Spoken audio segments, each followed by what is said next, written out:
Now, many of you will be aware of the ugly backlash against a cartoon by Johannes Leak in The Australian last Friday.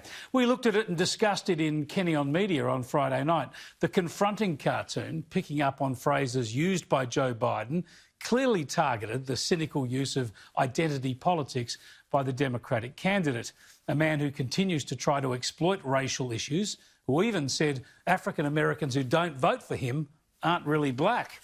Now, the usual deceptive, duplicitous and partisan types from the ABC and other Green left media have been attacking Leak and News Corp for running the cartoon. Owners of this station, of course, News Corp.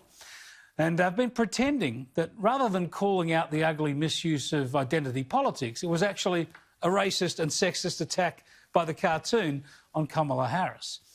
How pathetically disingenuous this is. They couldn't really believe that, I don't think. Anyway, leading the charge has been former Labor Prime Minister Kevin Rudd, who continues to think he was a genius, I think, undone by News Corp, conveniently forgetting that he lost the support of his own party room first, and then he lost the support of Australian voters.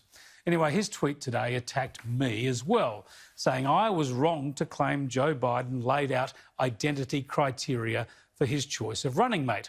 Rudd says Biden never promised his choice would be a woman of colour. Well, this is important. It's worth unpacking. So let's start with gender. Here's Biden back in March. I committed that if I'm elected president and have an opportunity to appoint someone to the courts, I'll appoint the first black woman to the courts. It's required that they have representation now. It's long overdue. Secondly, if I'm elected president, my cabinet, my administration will look like the country. And I commit that I will, in fact, I'll pick a woman to be vice president. There are a number of women who are qualified to be president tomorrow. I would pick a woman to be my vice president. OK, so that was very clear. But when it comes to race, the undertakings have been much less emphatic. They've been briefed out and advocated by Biden's camp and his supporters. But the outcome, the imperative, has been no less clear. Just have a look at the headlines. Pressure grows on Biden to pick a black woman. He better pick a black woman. Black leaders say he will lose if he doesn't pick a black woman. Coverage of open letters and public calls from his Democratic Party supporters to do exactly this. He never disavowed any of this. His key supporters encouraged this. It was the accepted and uncontested political wisdom in the US and around the world. And this is why the media speculation, the informed media speculation for many, many weeks before the announcement, had a field that consisted entirely of women of colour. And for anyone to pretend this is me or the other side of politics rewriting history, just look at this assessment from the ABC a week before the choice was announced.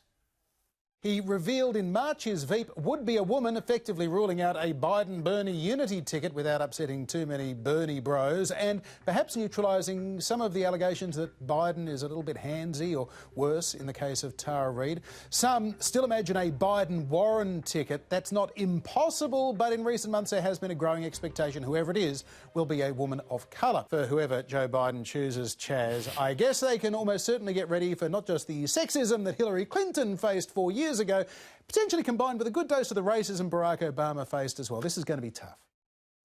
There you go. Not only had the Democratic machine made it known the woman would tick an additional identity box, journalists were already framing her up for victim status. And how about this assessment of someone who was no longer considered a contender? How would you be if you were Elizabeth Warren during all this? Biden wants someone who can be president on day 2. Check. He needs someone who can deal with the Senate.